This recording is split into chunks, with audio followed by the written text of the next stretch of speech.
Womanhood.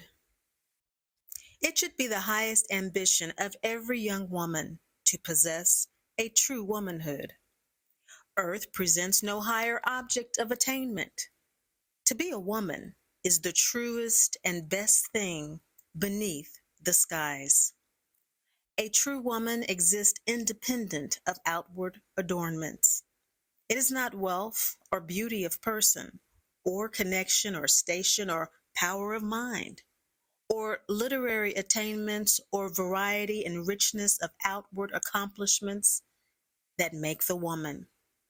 These often adorn womanhood as the ivy adorns the oak, but they should never be mistaken for the thing they adorn. The great error of womanhood is that they take the shadow for the substance, the glitter for the gold, the heraldry and trappings of the world for the priceless essence of womanly worth, which exists within the mind.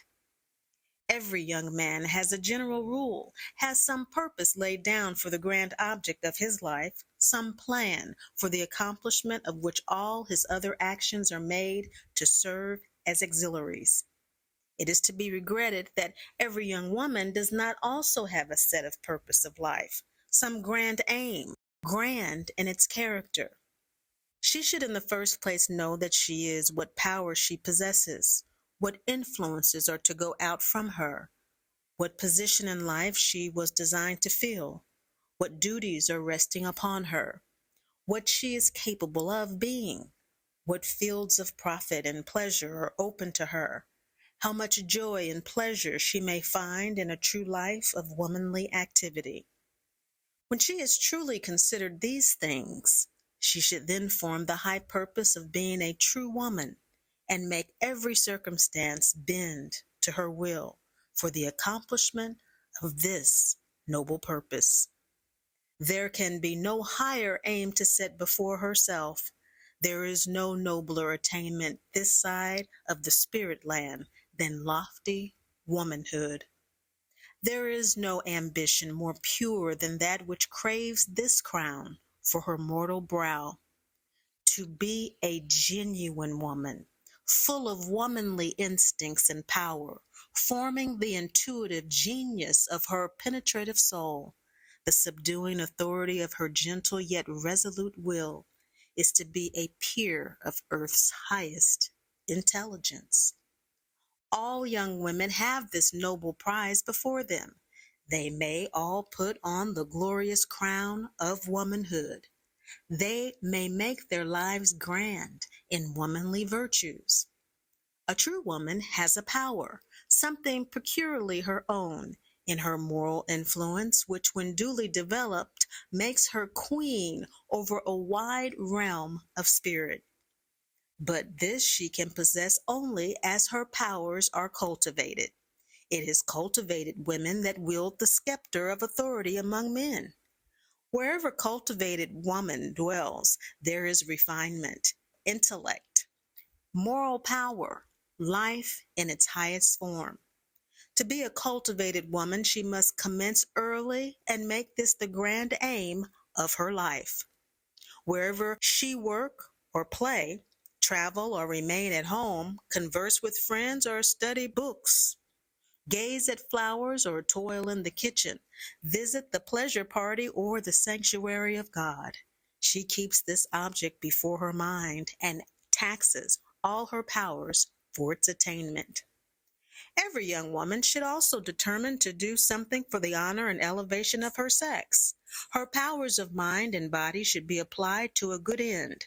Let her resolve to help with the weight of her encouragement and counsels her sisters who are striving nobly to be useful, to remove as far as possible the obstacles in their way. Let her call to her aid all the forces of character she can command to enable her to persist in being a woman of the true stamp. In every class of society, the young women should awaken to their duty. They have a great work to do. It is not enough that they should be what their mothers were. They must be more. The spirit of the times calls on women for a higher order of character and life. Will they heed the call? will they emancipate themselves from the fetters of custom and fashion, and come up a glorious company to the possession of a vigorous, virtuous, noble womanhood that shall shed new light upon the world and point the way to a divine life? Woman's influence is the chief actor of society, and this influence is purifying the world, and the work she has already accomplished will last forever. No costly marble can build a more enduring monument to her memory than the impress she makes on her own household. The changing scenes of life may hurl the genius of man from eminence to utter ruin, for his life hangs on the fabric of public opinion. But the honest form of a true mother reigns queen in the hearts of her children forever. Man's admirers may be greater, but woman holds her kindred by a silken cord of familiar kindness, strengthened and extended by each little courtesy of a lifetime. Man may make his monument of granite or of marble, woman hers of immortality. Man may enjoy here, she will enjoy hereafter.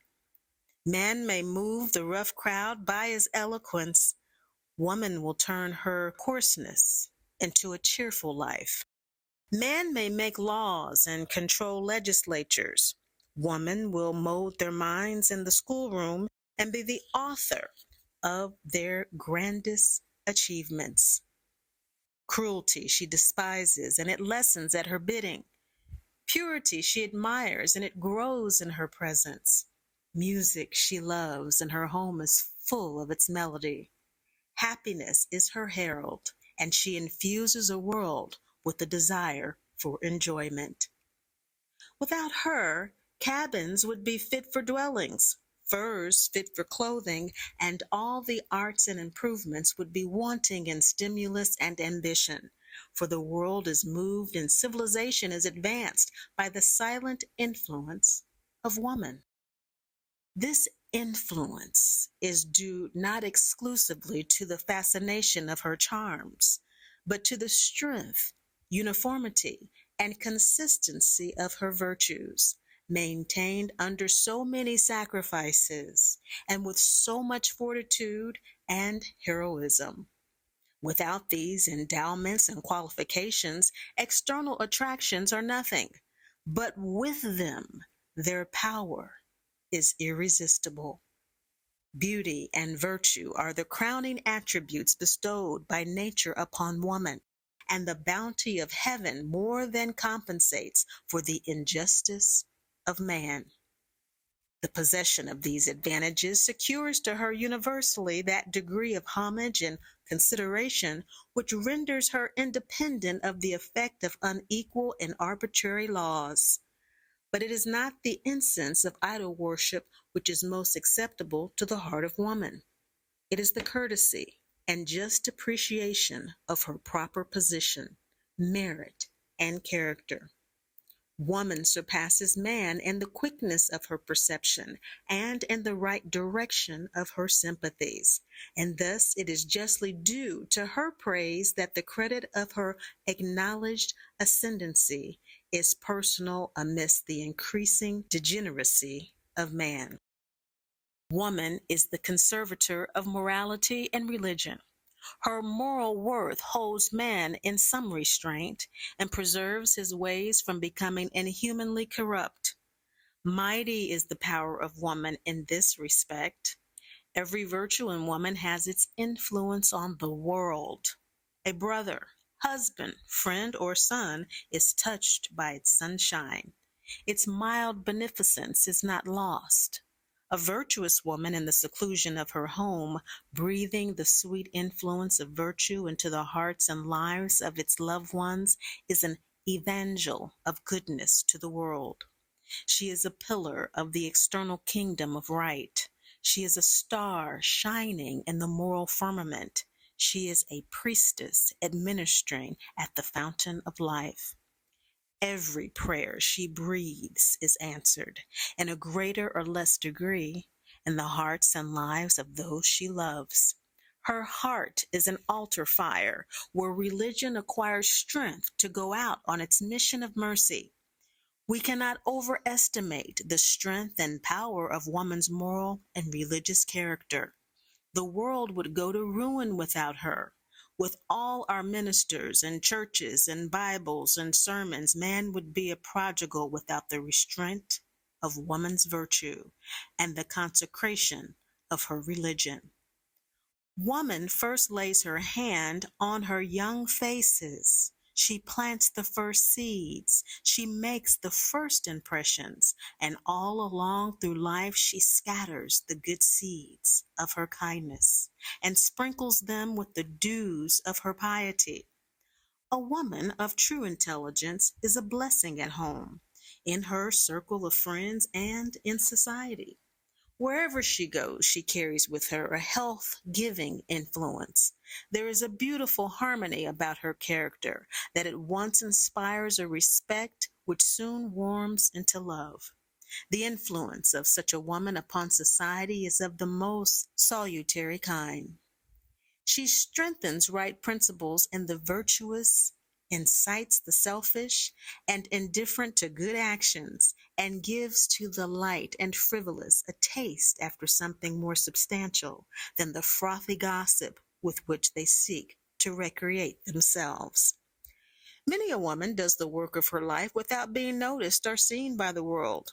The world seems a family reared to virtue, one child after another growing into Christian manhood or womanhood, and at last it seems them gathered around the grave where the mother that bore them rests from their labors. But the world has never seen the quiet woman laboring for her children, making their clothes, providing them food, teaching them their prayers, and making their homes comfortable and happy. A woman's happiness flows to her from sources and through channels different from those that give origin and conduct to the happiness of man, and in a measure will continue to do so forever. Her faculties bend their exercise toward different issues. Her social and spiritual notions demand a different aliment. Her powers are eminently practical. She has a rich store of practical good sense, an ample fund of tact, skill, shrewdness, inventiveness, and management. It is her work to form the young mind, to give it direction and instruction, to develop its love for the good and true. It is her work to make home happy, to nourish all the virtues and instill all the sweetness which builds men up into good citizens. She is the consoler of the world, attending to it in sickness. Her society soothes the world after its toils and rewards it for its perplexities. They receive the infant when it enters upon its existence and drape the cold form of the aged when life is past. They assuage the sorrows of childhood and minister to the poor and distressed. Loveliness of spirit is woman's scepter and sword, for it is both the emblem and the instrument of her conquest. Her influence flows from her sensibilities, her gentleness, and her tenderness.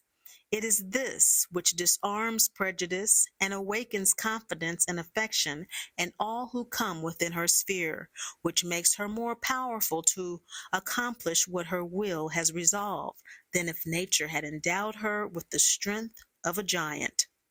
As a wife and mother, woman is seen in her most sacred and dignified respect. As such, she has great influence over the characters of individuals, over the condition of families, and over the destinies of empires. How transitory are the days of girlhood, the time when the cheerful smile, the merry laugh, and the exulting voice were so many expressions of happiness. How quickly, how time has multiplied its scores and accumulated its unwelcome effects against the charms and attractions of youth.